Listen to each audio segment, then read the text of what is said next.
اعوذ باللہ من الشیطان الرجیم بسم اللہ الرحمن الرحیم۔ السلام علیکم جی ناظرین،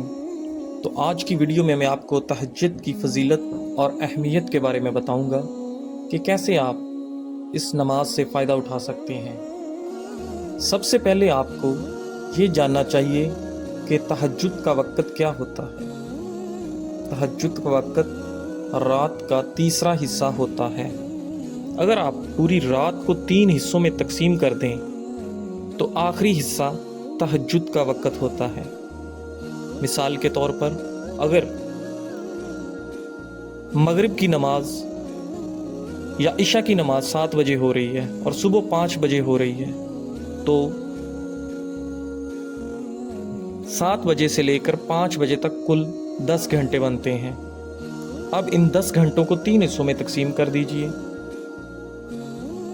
اگر آپ 3 گھنٹے پہلے کے ساتھ اندازہ لگائیں تو رات کے 12 بجے سے آپ کا آغاز ہوگا اور وہ رہے گا فجر کے آغاز ہونے تک، یعنی 5 بجے تک۔ لیکن افضل ترین یہ ہے کہ آپ رات کے آخری پہر میں تہجد کی نماز ادا کریں، کیونکہ ہمارے پیارے نبی حضرت محمد مصطفیٰ صلی اللہ علیہ وآلہ وسلم کا ارشاد باری تعالیٰ ہے کہ وہ تہجد کی نماز رات کے آخری پہر میں ادا کیا کرتے تھے اور تہجد کی نماز میں وہ زیادہ سے زیادہ لمبی قرات کرتے تھے۔ تہجد کی عبادت کرنے کے بہت سارے فوائد ہیں۔ سب سے بڑا فائدہ یہ ہے کہ آپ جو بھی دعا مانگیں، جو بھی اللہ سے گزارش کریں، وہ انشاءاللہ اللہ پاک قبول فرماتے ہیں۔ دوسرا بڑا فائدہ یہ ہے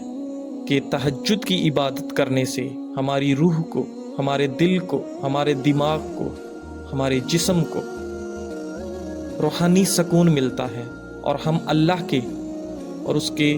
محبوب حضرت محمد مصطفیٰ صلی اللہ علیہ وآلہ وسلم کے زیادہ قریب آ جاتے ہیں۔ اگر آپ سے کسی چیز کی کوئی خواہش ہو، کوئی دلی تمنا ہو اور آپ تہجد نماز پڑھ کر وہ تمنا پوری نہ کر سکیں یا اللہ سے مانگ نہ سکیں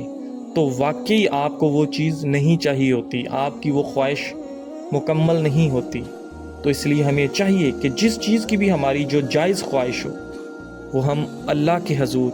تہجد کی نماز پڑھ کر اللہ سے پوری کروا سکتے ہیں۔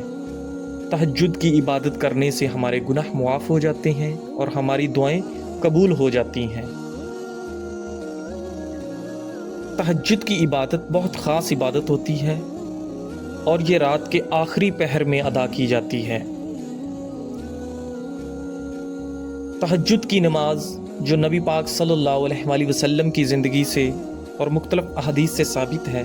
کہ آپ کم سے کم 2 رکعت اور زیادہ سے زیادہ 11 یا 13 رکعت تک پڑھ سکتے ہیں۔ جیسا کہ آپ جانتے ہیں کہ تہجد کی نماز ہم 2 رکعت کر کے ایک سلام کے ساتھ پڑھتے ہیں، تو آپ نے بھی اسی طریقے سے تہجد کی نماز پڑھنی ہے۔ مگر ایک اور بات یاد رہے کہ تہجد کے نوافل کا مقصد زیادہ سے زیادہ قرآن پڑھنا ہے، یعنی لمبا قیام کرنا ہے۔ اور اگر آپ حافظ قرآن ہیں تو وہ آپ بآسانی قرآن پاک کی لمبی لمبی صورتوں کو پڑھ سکتے ہیں۔ لیکن اگر آپ حافظ قرآن نہیں ہیں اور آپ کو قرآن کا بڑا حصہ یا بڑی صورتیں یاد نہیں ہیں تو آپ مسنون یا یعنی کہ بڑی صورتیں دیکھ کر بھی تہجد میں زیادہ سے زیادہ پڑھ سکتے ہیں اور لمبا قیام کر سکتے ہیں۔ مگر یہ صرف نفلی نماز کے لیے ہے، یعنی جیسے ہم تہجد پڑھتے ہیں تو سورہ فاتحہ کے بعد کوئی بھی سورت پڑھتے ہیں تو آپ کوشش کریں کہ سورہ فاتحہ کے بعد لمبی لمبی سورتیں پڑھیں۔ اگر آپ کو نہیں یاد تو آپ دیکھ کر بھی پڑھ سکتے ہیں، لیکن یہ صرف اور صرف نفلی نماز کے لیے ہے۔ تو ہمیں کوشش کرنی چاہیے کہ ہم زیادہ سے زیادہ قرآن کو پڑھیں، یاد کریں اور تہجد کی نماز میں لمبی لمبی سورتوں کی تلاوت کریں، تاکہ ہم جب بھی نماز پڑھیں تو ہم اس میں زیادہ سے زیادہ قرآن پڑھ سکیں، زیادہ سے زیادہ لمبی صورتوں کو پڑھ سکیں اور اپنے قیام کو لمبا کر سکیں۔ اگر آپ کو سورہ کافرون یاد ہے، سورہ ناس یاد ہے، سورہ اخلاص یاد ہے، تو ان کو بھی آپ اپنی تہجد کی نماز میں پڑھ سکتے ہیں۔ اس میں کوئی منع نہیں ہے، اور نہ ہی اس میں کوئی کسی قسم کی شرط ہے کہ فلاں فلاں صورت آپ کو آنی چاہیے اور وہی پڑھنی ہے، بلکہ اس کے لیے آپ نے بہانہ نہیں بنانا اور اپنے تہجد کو چھوڑنا نہیں ہے۔ بس آپ جو بھی صورتیں آپ کو آتی ہیں آپ آرام سے وہ صورتیں پڑھ لیں، مگر اگر آپ چاہتے ہیں کہ آپ زیادہ سے زیادہ لمبا قیام کریں تو آپ کو لمبی لمبی صورتیں یاد کرنی چاہیے۔ تہجد کی نماز ادا کرنے سے ہمارے دل کو، ہمارے روح کو سکون ملتا ہے،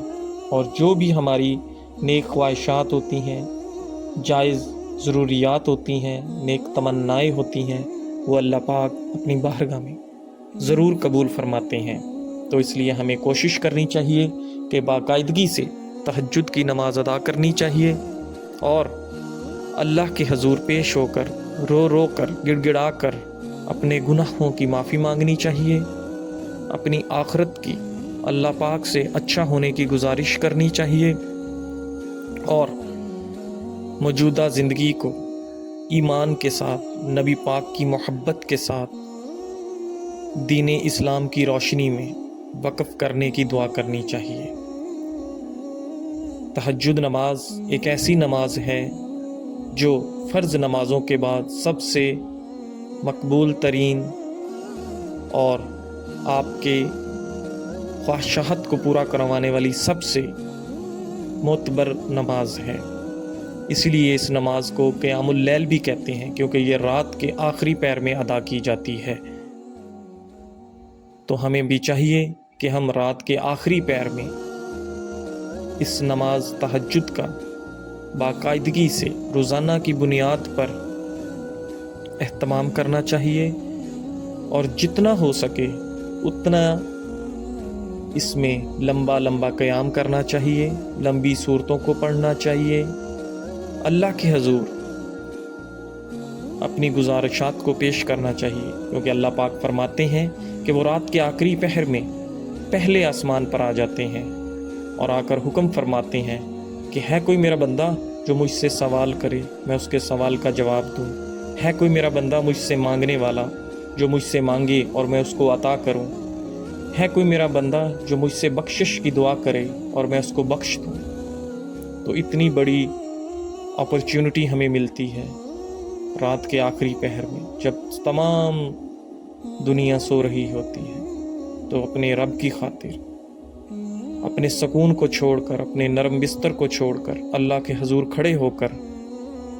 تہجد کی نماز ادا کرتا ہے۔ اللہ پاک اپنے فرشتوں کو فرماتا ہے کہ دیکھو میرا بندہ اپنا سب کچھ آرام سکون چھوڑ کر میری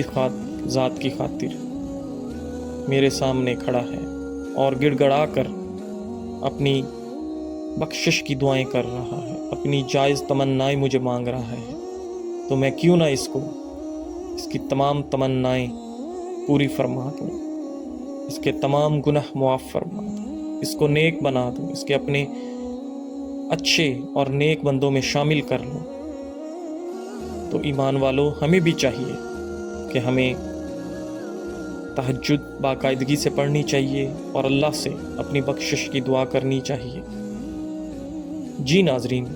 مزید ویڈیوز کے لیے ہمارے چینل کو سبسکرائب کریں اور بیل آئیکن کو دبا دیں۔ شکریہ۔